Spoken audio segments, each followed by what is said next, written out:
All right, thank you, Matt. All right, and so we have our reminders. And as you will see, we just want to talk about things that are ongoing right now. So CalPad work continues, right? We know that it never ends. One of the big things now being getting towards the end of the year is testing. There's always questions about the testing window. What do I need to update students? So, just as a reminder, right? You can't just enroll a student. You have to submit the SENR, the student information, in particular the demographic information, programs like identifying 504 kids and their English language acquisition status and special education data. Of course, you need to resolve your mid and anomalies so that students that should not show up are removed and students that should show up can be shown under the correct SSID. And then the processing windows. It takes, to 2 days for relevant changes to be reflective of the TOM. Sometimes students won't appear. And we also know that if their data is incomplete, you could wait those 2 days all for naught. So it's something that's ongoing right now that everybody is wrestling with. Hopefully, if any of you are new and don't realize that TOMS won't extract students from CalPADS with incomplete information. So if you have a newly enrolled student, they need to test, you've updated the enrollment record but failed to submit your student information, they may not be showing up. And it's not so straightforward understanding that relationship, but that's part of the extract. Students with disability monitoring. So there's monitoring reports under accountability and monitoring in CalPADS. If I remember, they are 16.8 and 16.7. I think count is 7. 16.8 is the list which we're showing here. Every student with an IEP is going to show up on the report, even if they're not late or missing.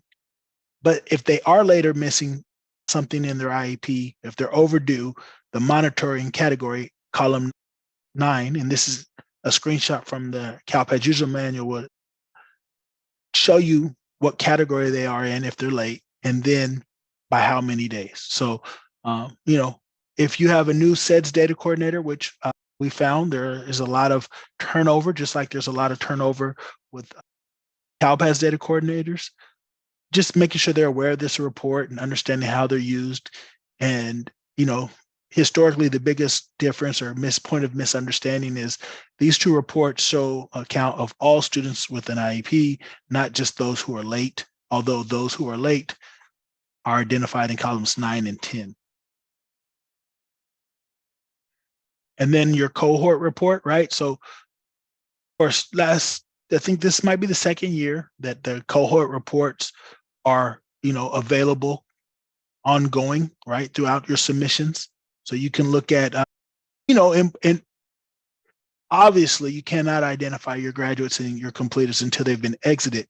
But all those students who have transferred, all those students who have left the cohort, you can, assess and account for those students, make sure that you have documentation locally, especially for those students who have been removed from the cohort. A lot of times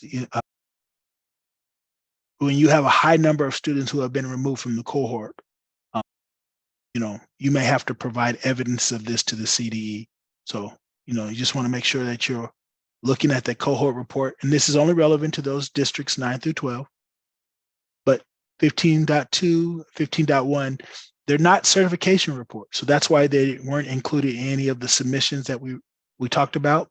And there's a specific cohort training, both in, I think, Bridge and on YouTube. So, and that leads us to our wrap up. And so just a summary of what we talked about, right? The key point, we want you to start submitting data now. Conference we went to in the beginning of March. So Alex and I had to go and represent CSIS and had the pleasure of talking to many LEAs. And we surveyed the room. And the conference was like a week before the deadline. I think it was like March 6th, 7th, and 8th. I can't remember correctly. So the deadline was that Friday, right? And so half the room had finished Fall 2, half the room was still working on Fall 2. And the biggest thing, the separating difference, were those who finished Fall 2 started before finishing Fall 1. that means in October and November, they were submitting those records that contribute to fall 2 early, whereas those who, kind of did it chronologically, finished fall 1, they had a shorter window to get all their files submitted and resolved, and they were still working, right? There were bugs. There are always bugs, so we just anticipate that, right?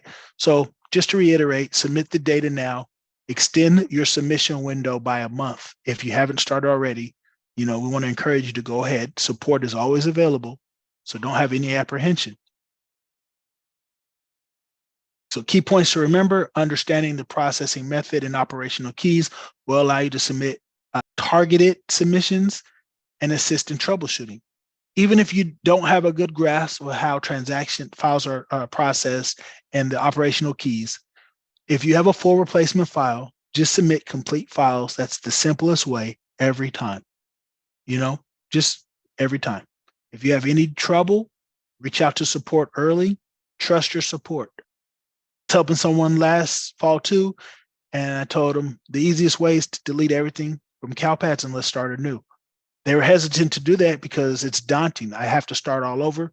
But if you're working hand in hand with your CSIS monitor, that's what we're here for, right? Just keep that in mind. And it's easier for us to provide you that attention now if you're new, because there's less competition for our time early in the submission window. In August, that's how I went bald-headed, man. I had a full head of hair.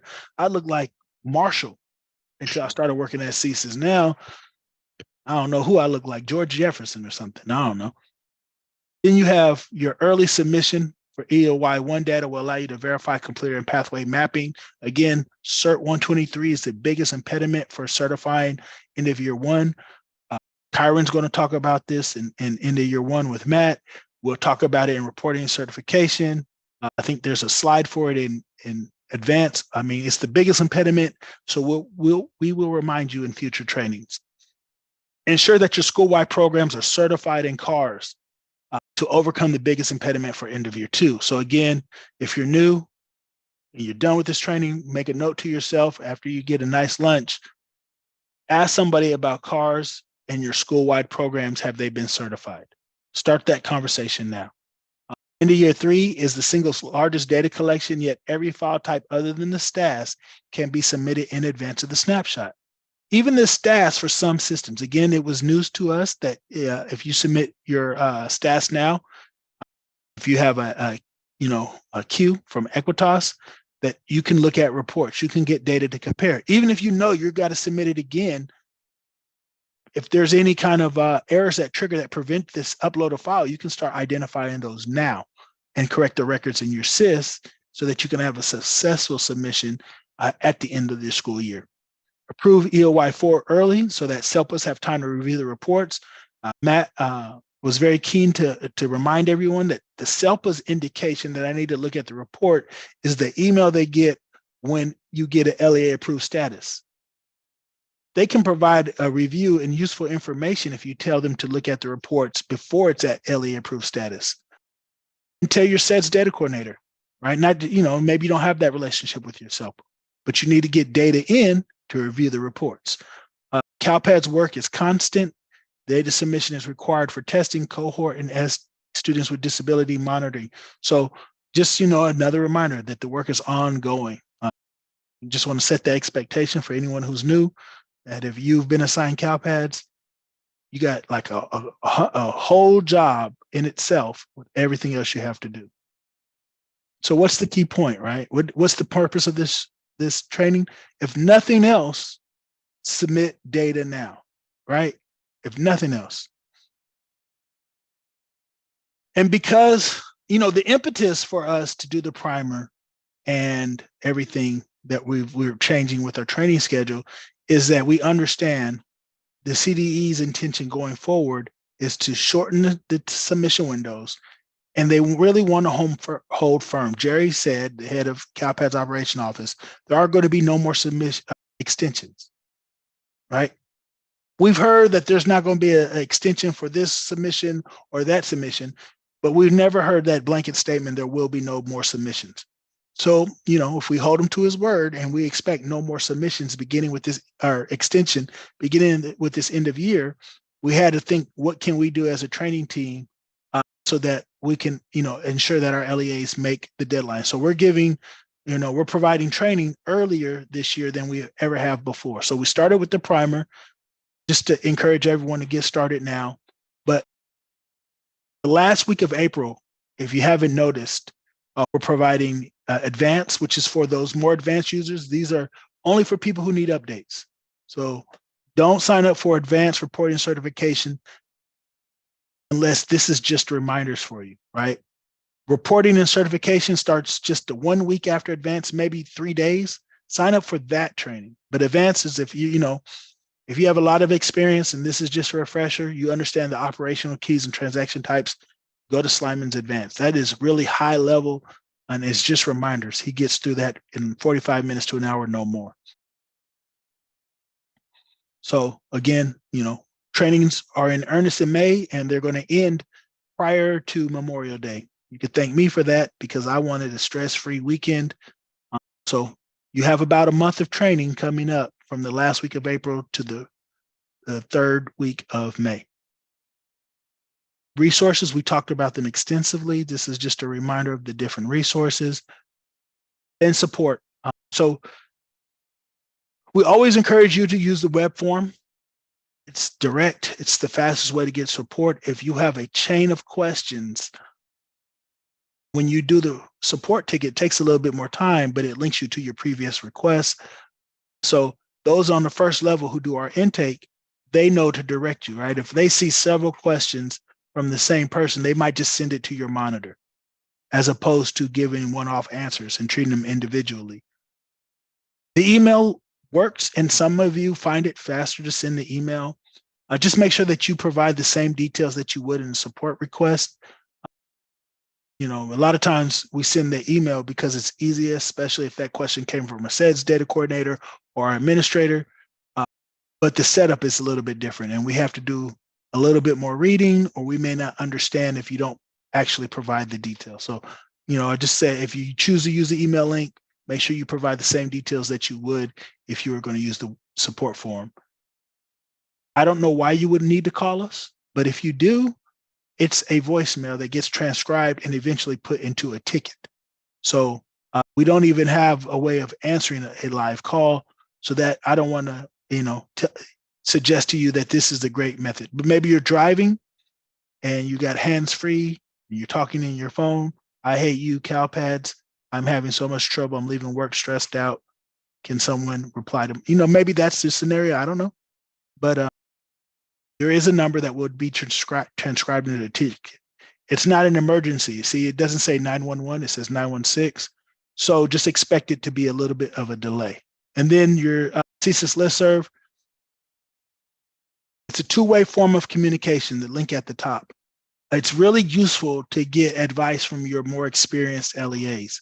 One of our knowledge gaps, because we don't have access to those student information systems or special education systems, is that conversion of records and how you manage those records. Like for the STAS, temporarily not enrolled students, an LEA who has experience with your student information system can tell you how to set up your attendance codes. We cannot. That kind of information comes from the field, and more if you're new, there's several people who are more than willing to help you because they've been down that road. They know your struggle. And then sign up for the CDE listserv, right? This is a one-way form of communication where the CDE puts out information. Some of that information eventually gets to a flash, but if you sign up for the listserv, you get it directly. Usually, LEAs can attest to this, that you'll get that email before the flash comes out. So just keep that in mind, especially if the flash is released on a Friday. I mean, the email comes out on a Friday or a Thursday, that flash may not be there till next week. All right, so we do want you guys to provide us a response. It would be much appreciated. We haven't done a primer for a couple years. It gives us an indication if this is something that we should do, for every submission, every end of year. Should we plan for fall 1 next year?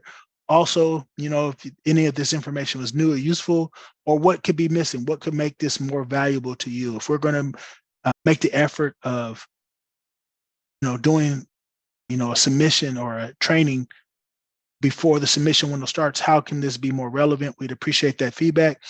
Also, this is Matt's second live set of trainings. If you don't know him, he did the fall 1 or fall 2 data population live version. So if you don't know Matt, you're not going to the Q&A and you didn't go to a fall 2 data population, which is understandable, right? I'm not judging. I am really behind the scenes. I am, but any feedback Matt would find particularly useful as well. Also, if we don't get our responses, Martha will make a determination. So please take the time to complete the survey. And it was added to the list, so you can see EOY primer is listed there. So we just want to say thank you for joining us today. We greatly appreciate it. You're not alone, right? So if you have trouble or you're apprehensive getting started early, just contact support or your CSIS monitor directly. And that's it.